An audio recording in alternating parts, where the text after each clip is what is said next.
Jadi sekarang pelari itu bukan hanya bertujuan buat sehat, tapi buat konten. Gue kan udah lari cepet, gue udah suhunya pelari, orang lari lama. Kalah sama orang yang good looking atau yang punya follower banyak. Kok gak kepilih? Kok anak kemarin sore yang kepilih? Kadang ada beberapa orang yang kayak untuk memenuhi kualifikasi tes pacer itu, kalau nggak terima fight back. Inilah ini. Jadilah pegulat. Jujur nih, begitu gua ngelihat ada culture orang mesti jadi pacer, orang mesti upload Strava. Ya. Ini sebenarnya lari itu buat apa sih? Halo runners, selamat datang di Run Investigasi. Tapi btw acara apa sih ini? Nggak tahu kan? Ya, Run Investigasi adalah acara di mana kita akan mengupas sesuatu yang lagi rame di sosial media, Lagi tabu, lagi banyak diperbincangkan. pinggir jurang. Sentil dikit nyemplung ke jurang. Kita cuma 3 episode kayaknya udah bertahan nih. Jangan dong, kalau bisa panjang. Kalau bisa panjang, Betul. amin. Tapi maksudnya gini, kita mau mengupas semua yang memang lagi panas. Iya, pokoknya ingin meluruskan jalan para pelari ya. Itu dia. Kadang-kadang kalau misalnya kita berlari harusnya lurus, agak-agak menggok-menggok dikit, Kita luruskan kita kembali. luruskan kembali. Iya. Dalam Run Investigasi bersama saya David Rizal Dan dan saya Dika. Pakai dokternya nggak sih? masa Ngerti kan? iya stand up komedi? Oh iya, oke. Dokter Center Dika. Halo semuanya para pelari-pelari yang budiman. Dan kita sekarang mau ngebahas apa sebenarnya? Yang lagi rame, ini kan habis lebaran ya. Biasanya habis lebaran itu sudah mulai banyak yang namanya event lari. Nah itu dia betul. Event lari biasanya ada MC lari. Ya. Itu hanya ada saya dan Yano. Oke. Bentar ini ngarahnya kemana Bener, sih? Yano? Dari awal gue pikir abis lebaran banyak rendang. Gue pikir gitu. Kenapa Banyak jadi event event lari. lari? Enggak. Tapi sebenarnya gini, Bung David. Yes. Hari ini kita mau ngebahas soal sesuatu yang kemarin-kemarin cukup agak apa ya namanya kisruh. Apaan tuh? Wah luar biasa. Yaitu antri gas. Beda. Bukan beda. Yaitu adalah, oh ya bukan itu ya. Tapi kita mau ngebahas soal kemarin ada kisruh seputar seleksi pacer. Nah itu dia, itulah kenapa saya bilang banyak event lari setelah Ramadan. Oh, mau ke biasanya situ. pada berburu untuk menjadi MC-nya, kalau nggak pacernya. Oh mau ke sana rupanya, ya Allah. Ibaratnya dia. kalau mau ke Pondok Indah, berisik bener itu. Enggak ya, itu penanda beduk. Oh, aduh. Allahu Akbar. Oke, saya buka puasa dulu ya, lagi syawalan. Enggak.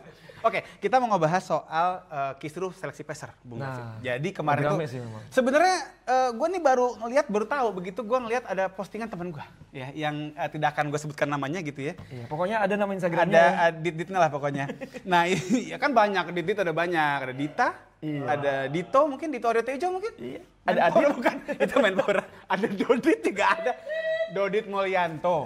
Dodit Mulyanto, stand up comedian. Bisa kan? Bisa. Gitu, bisa. Apa tuh dia? Jadi gini, tiba-tiba dia ngomong gini, aku mau ngomong boleh gitu kan. Gue pikir gue mau ditembak tadi.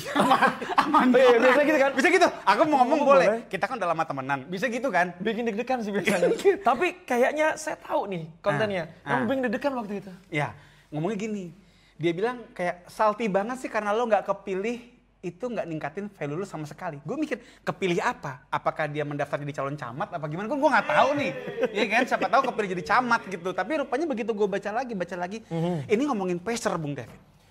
Iya, ini karena ada pemicunya. Nah, jadi katanya ada orang lah gitu ya, atau mungkin segelintir orang yang ikut seleksi pacer, kemudian nggak keterima, kemudian ngomel-ngomel. Saya juga heran tuh. Namanya kalau nggak kepilih ya udah.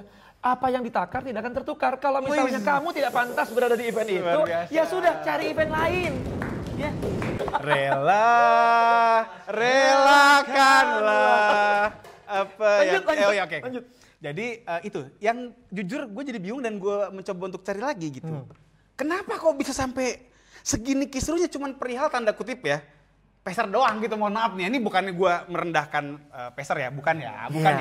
Tapi maksud gue gini, untuk hal yang menurut gue kayaknya nggak terlalu krusial. Menurut gue pribadi gitu loh. Tapi sebenarnya Kenapa sekarang tuh? ada terjadi pergeseran sepertinya. Kemana? Let's say misalnya yang tadinya ke Pondok Indah kita mau ke Blok M. Oke, naik 74 tahu nggak 74? Itu ada dulu Metro Mini 74. Itu gue naik kalau mau ke Blok M. Saya baru masuk Jakarta dari Oh iya mas, udah nggak zaman Metro Mini, udah nggak ada Metro Mini gue rasa. Udah nggak bisa ngomong sama gue lagi. Iya oke, terus gitu. Cobain tak bisa. Jadi. Sekarang pelari itu bukan hanya bertujuan buat sehat, Oke, tapi buat konten. Nah, salah satu konten Ya. yang bisa dibanggakan adalah ketika dirimu menjadi seorang pacer. Mungkin itulah yang jadi trigger kenapa banyak kekecewaan, nggak keterima lagi jadi pacer ini nih. Nah mereka akhirnya kayak ngamuk. Oke. Mereka taunya pacer itu kayak Gue kan udah lari cepat. Gue udah suhunya pelari, orang lari lama. Kok gak kepilih? Kok anak kemarin sore yang kepilih? Nggak mungkin. Ada rasa tidak nyaman di situ. Akhirnya dia tanda kutip. Tapi gini, maksud gue kan kalau lu jadi peser lu nggak bisa ngejar PB. Kan yang tadi yang lu bilang Mas. Tapi pernah ada loh peser yang nuker beat. Weh, itu nggak kemana. Ya, gua pernah dengar juga, tapi kita tidak akan bahas itu hari ini ya. Kita akan bahas yang lebih ngarah kemari ya, Bung David ya, tolong. Yes. Jadi, yang gue bingung adalah apakah memang segitunya prestige seorang peser sampai menimbulkan kekisruhan gitu. Dan jujur aja gue kan juga kayak mencoba mencari gitu ya. Sebenarnya emang apa sih yang kemudian jadi dasar gitu orang akhirnya ribut soal peser karena mereka merasa mereka ngebut. Betul. Tapi kalah sama orang yang good looking atau yang punya follower banyak. Pernah jadi peser ya? Alhamdulillah 3 kali. Oh, oke. Nah, coba yang sebelah sini udah pernah jadi peser belum? Pernah. Oh, pernah. Pernah ya? Karena saingan saya ini. Berarti nggak harus good looking dong ya? Sorry. Mohon maaf. Iya. Ya, tapi intinya gitu. Artinya gue ngeliat kayak banyak di yang gue baca nih, kesannya tuh kayak orang protes karena mereka tanda kutip merasa dikalahkan oleh orang yang sebenarnya nggak ngebut-ngebut amat tapi punya follower lebih banyak atau look yang lebih good. Gini, saya kan di dunia pelarian baru nih, 2023. Mungkin dulu seleksi peser itu dilihat track record berlarinya. Let's say misalnya, wah dia mileage-nya heboh lah ya, wah tinggi. Terus dia punya kapabilitas dan kapasitas di situ. Misalnya kalau jadi peser kan memang pace setter. Kita mengatur pacing dari pelari-pelari yang pengen kita antarkan hingga ke finish PB. Oke. Mungkin kayak, oh harus jago nih, ngebaca pace, apalah segala macam. Tapi bergeser, sekarang kan jadi industri. Nah, Lari kan jadi industri. Ya. Jadi nggak hanya lu yang jago lari, tapi misalnya yang ganteng, yang populer. ya. Kan gini. Oh, populer ya. Oh, majalah kali populer. Oh, sorry. Aku tidak tahu itu apa. Iya. Sorry. Jadi sebenarnya gini, mungkin teman-teman banyak yang masih belum memahami bahwa sekarang ya acara itu kan punya karakter masing-masing. Betul, setuju kan ya. ya.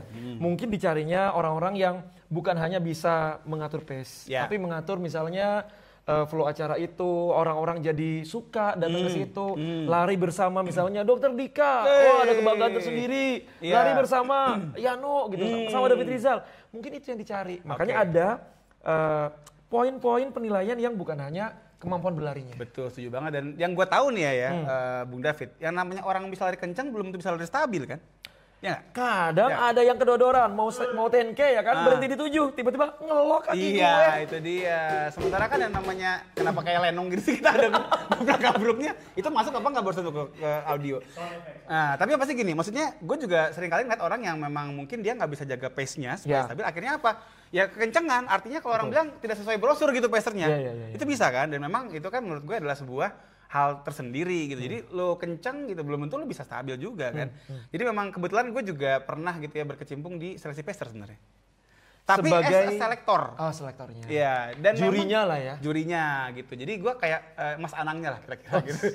Jadi gue kayak saya sih yes, gitu. Saya sih no. Gitu. Iya, artinya gini, kita ngelihat bahwasanya memang banyak orang-orang yang bisa lari kencang tapi begitu dilihat larinya memang gak stabil gitu.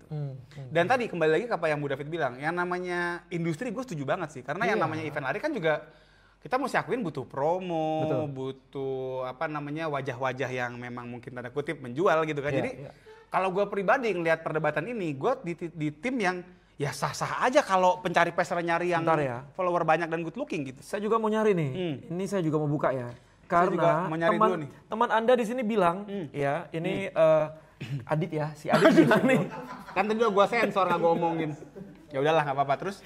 Dia bilang katanya, ya kalau lu nggak terima, fight balik sekalian, jadi petarung, tingkatin value sampai batas yang paling tinggi, biar misalnya yang tadi dia bilang kan tuduhannya kan, wah ini terpilih gara-gara ordal, ya kan? Terpilih gara-gara dia seleb, atau misalnya dia itu kok nggak lari kenceng tapi kok kepilih. Ya kalau misalnya lu mau mengalahkan kriteria itu, value-nya dinaikin. Saya setuju sih ini. Bener banget nih kata-kata yang sangat amat inspiratif itu. Lu jadi petarung, ikut UFC dong.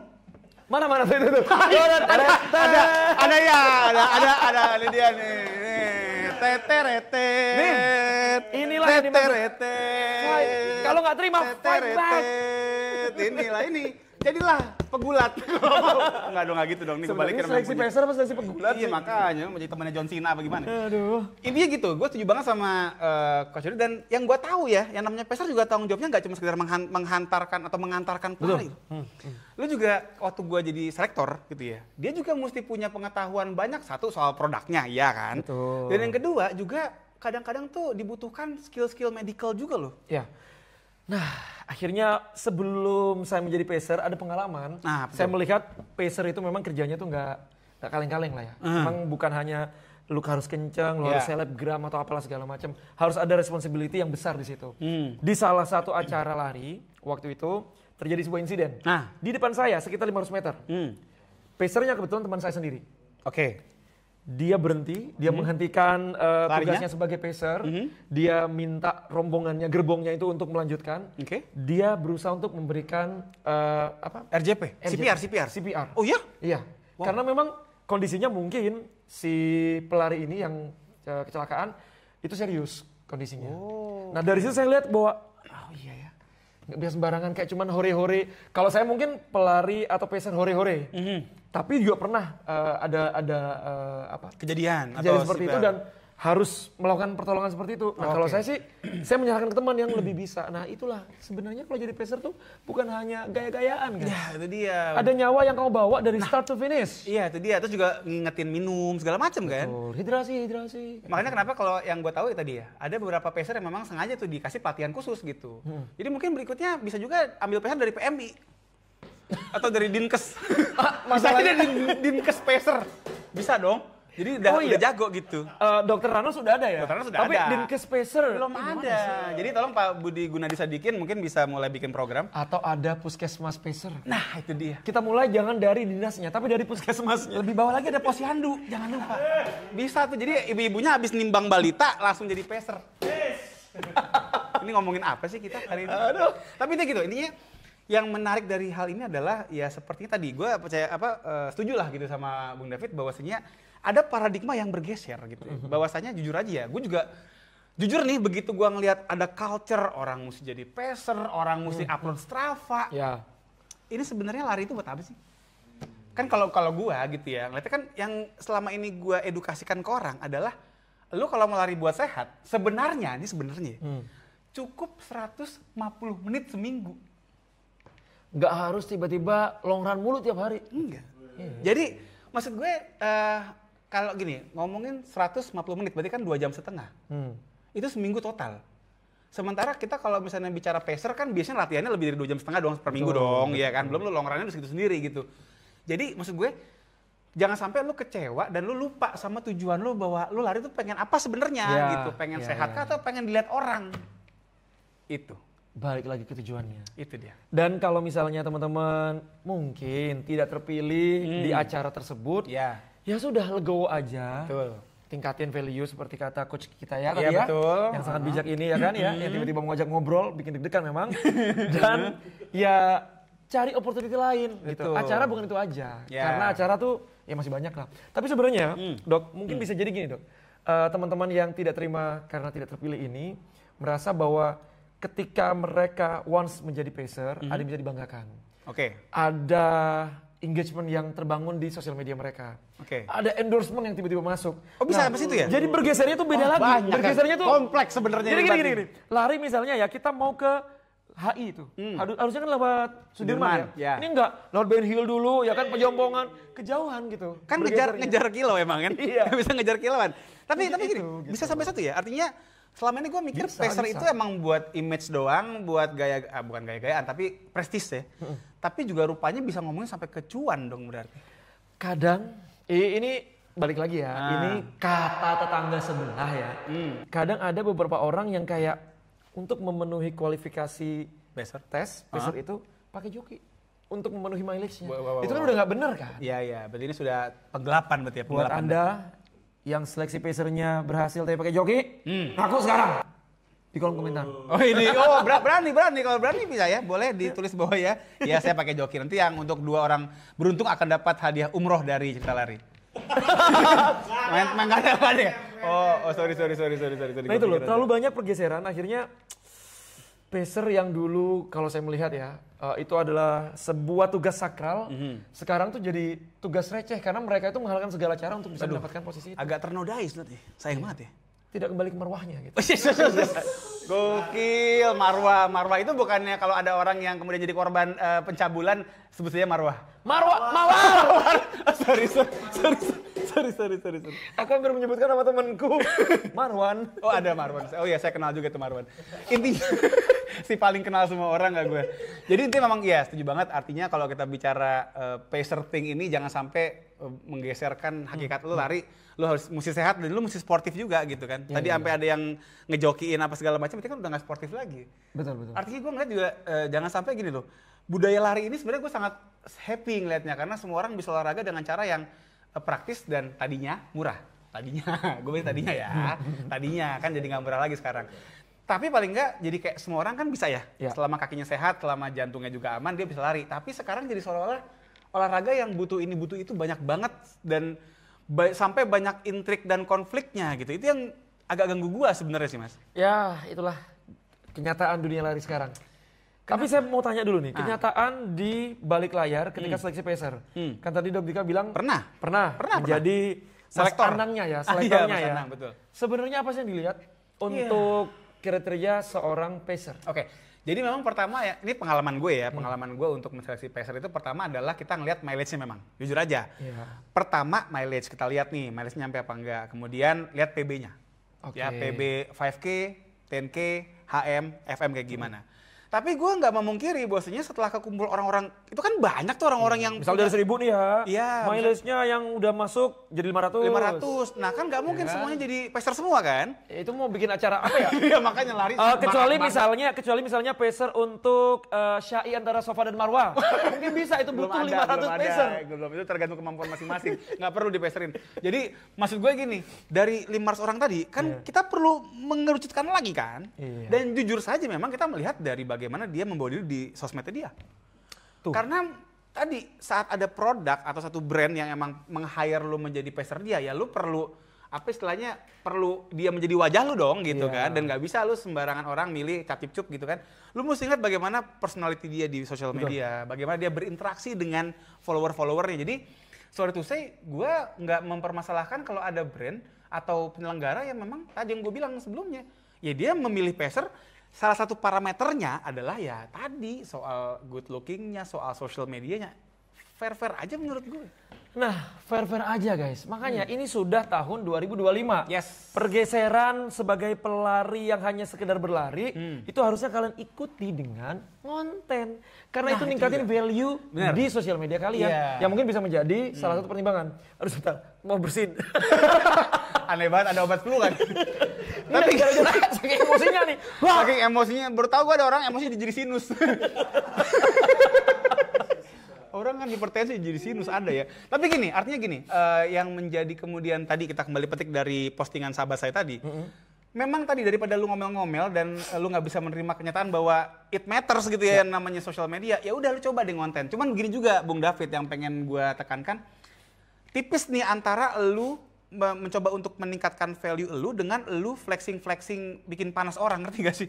Itu juga ada sih teman saya. Ya itu ya, temannya banyak ya. Tapi intinya banyak. Mau teman yang julid juga ada. Enggak, dia baik hati dan tidak sombong. Ada di luar kota. Tapi intinya gitu, artinya gini. Menurut gue ya tadi kalau misalnya emang lu serius pengen menjadi pacer atau pengen tampil gitu ya, lu pengen stand out gitu di bidang lari, ya jadilah seorang konten kreator atau pelari yang memang konten, ya oke, cuman tetap menurut gue ya tadi lu ngajak orang untuk sehat gitu loh maksud gue. Karena gue juga edukasi lah ya. Jujur gue juga agak-agak suka gerah juga Bung David. Banyak yang ya tadi gue bilang konten kok lebih ke arah kayak flexing gak penting. Kadang kayak beli sepatu baru gitu ya. Beli jersey 5 juta. Padahal larinya cuma minti-minti. Ya contoh. Ya jadi gitu artinya baik dari segi tadi ya larinya sendiri gitu kan. Atau ya tadi sampai ke ngomongin aparel, ngomongin sepatu dan sebagainya. Jadi please jadilah konten kreator atau pelari konten yang memang mendidik. Itulah Jadi konten kreator yang mendidik dan jadi pacer yang bertanggung jawab. Karena pacer balik lagi ya, itu adalah sebuah tugas yang sakral. Betul. Jadi nggak bisa sembarangan dilakukan oleh semua orang. Betul. Makanya kamu dipilih karena kamu terpilih. Yes. Kalau kamu tidak terpilih, itu urusan lu. Kenapa jadi marah-marah? Kan orang nggak perlu marah-marah harusnya ya. Intinya segitu. Jadi Bung David ya, ini kita waktu udah mulai mepet banget. Jadi Udah 4 jam sih kita. enggak, belum. Baru 3 hari. Closing nggak, disuruh closing tuh. Intinya adalah ya, Bung David, kalau saya lihat nih sebagai pandit, wih dipandit, bandit ya, bandit. Iya, tukang itu kan yang suka nggak jadi deh. Dia ragu. Kalau saya emosi tiba-tiba serius, tiba-tiba hilang. Dia ingatan. ragu ya nggak apa-apa lah. Intinya adalah ingat bahwa lari itu adalah suatu olahraga yang kita harapkan membawa kita kepada kesehatan, bukan kepada konflik dan intrik yang tidak berkepentingan. Itu dia. Lari itu membawa kita ke kesehatan bukan ke mudorotan. Ya. Jadi Ustaz, ingat teman-teman, Ustaz David, Masya Allah. teman-teman lari untuk kesehatan. Ya. Sekali lagi, lari untuk kesehatan bukan untuk ngejar endorse. Ya kalau misalnya dari situ dapat endorsean ya alhamdulillah. Itu bonus ya. Nah, jadi kalau misalnya teman-teman masih pengen diskusi lagi bareng kami, bareng aku David Rizal dan juga Dr. Dika, bisa langsung tinggalkan komentar di kolom, kita berantem di sana, oke? Ya, boleh. Karena ini waktunya terbatas, jadi kita harus move ke next Topik. Yoi. Berarti kita harus akhiri dulu di sini ya. Kita pamit. Saya Kita pamit. Dika dan Saya David Rizal, sampai ketemu di Run Investigasi selanjutnya. bye-bye.